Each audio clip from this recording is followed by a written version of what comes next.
бар. Жүріңдер достар, кітапханаға барайық. Жеңіске біз. Ұстаз емес, өз шәкірті үшін күймесе, шәкірт емес, өз ұстазын сүймесе. Достар, кімнің сөзі деп ойлайсыңдар?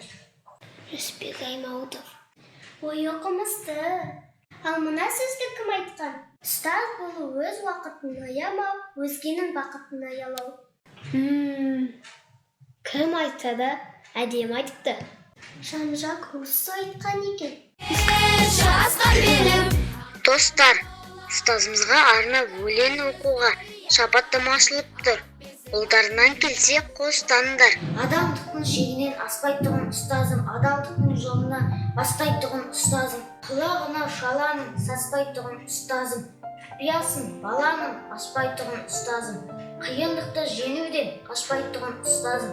Әзіл қалжың айтып та тастайтұғын ұстазым. Көңіл күйін әркімнің көре білген ұстазым. Ойында бар білімін бере білген ұстазым.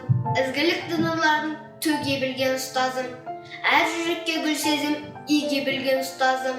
Шапағатын балаға себе білген ұстазым. Баянына бақыттың сене білген ұстазым. Ізгі ниет арнасы тола берсін ұстазым. Жүрегіңіз елімде соға берсін ұстазым. Жадыңызда жақсылық қала берсін ұстазым. Ұрпағыңыз олылық ала келсін ұстазым. Әр уақытта денсаулық бола берсін ұстазым. Жүрегіңіз елімде соға берсін ұстазым.